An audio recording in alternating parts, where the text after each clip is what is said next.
pushed to change their travel habits, that's for certain. You think in a situation where the car isn't always necessary, cycling and public transport will work as an alternative? But is there a place where it actually works? Where? Houten, Newtown in Holland. With the windmills and tulips? Well, I need a break from all the noise and congestion anyway. You know what? I'll go and see for myself, with my very own eyes.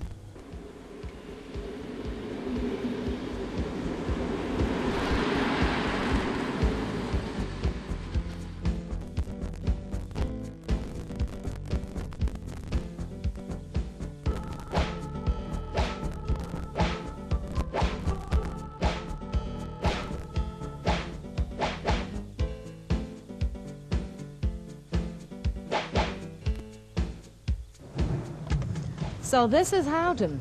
Let's take a real good look. In the 1960s, the village of Houten in the heart of Holland was chosen for development and grew from 4,000 to 30,000 residents. It is now well known for its road safety record, as well as being a pleasant living environment. The layout of Houten is unusual. The regular town plan has been abandoned. Instead, car traffic is kept to a minimum in the residential area. This is accomplished by concentrating car traffic on the ring road. This leaves room to develop cycle facilities with as few conflicts as possible with car traffic. The cycle network is based on the centre of town, where the station offers regional connections, schools, shopping and work. If they're so well organized, I must be able to get hold of a bike round here. Ah, there it is, I see. The high level of cycle use for shopping and work means that local businesses can depend on a strong local customer base. Houten has a sales turnover 2.5 times that of a comparable town, and in a situation where there is 25% less car use. Houten has excellent road safety statistics as well. This is a direct consequence of the unusual design process. Wow. Thank you. Oh, would you take my suitcase? Okay. Thank you. Wow, that was easy. It takes me longer to take my car out of the garage. Okay, let's go.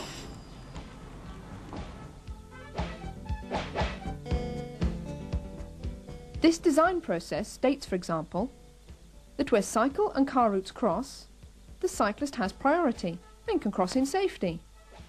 The car driver is forced to slow down or give way. A number of measures may be used to achieve this change in behaviour.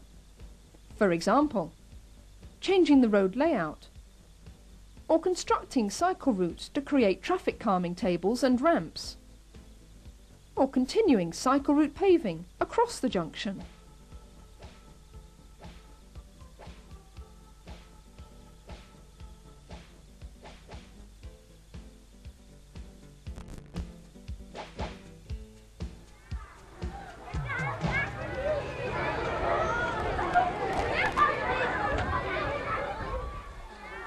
The secret of Houten is the completeness of the network. It is designed to pass school locations and other destinations. This is amazing. There are hardly any cars here.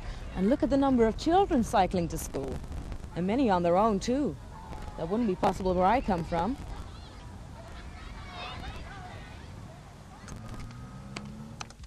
The main routes join in the middle of town. The cycle routes are direct and not interrupted by car traffic. So there's a feeling of quick, safe cycling around the town. There are good parking facilities and connections with the public transport system. The main aim is to create even, well-drained, well-lit primary cycle routes where safety has priority. The destination is well signposted and easily accessible. Tunnels are designed optimally, as short and wide as possible, with good through visibility and with gentle approach slopes.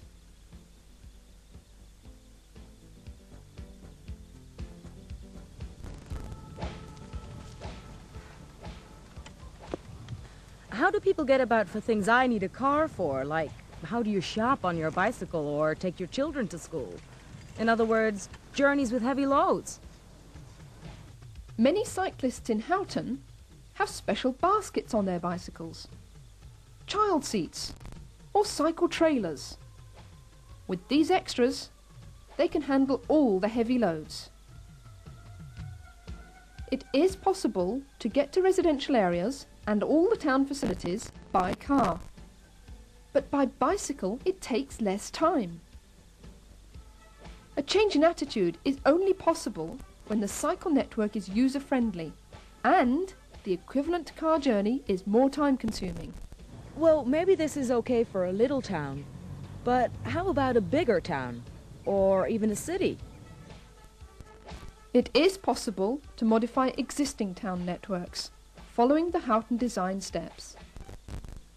Houten is unusual in its reversal of the traditional design process. When the collective transport and cycle networks have been optimized, then the car network can be developed. In Houten, this has led to an increase in public transport and cycle use and a decrease in car use. It is possible within the financial constraints of local government. It takes political willingness and a new approach to the planning process. It doesn't just look good on paper. You can see here that it actually works. Well, enough of the computer games. It's back to the drawing board. I'm convinced I can put this into practice in my own town.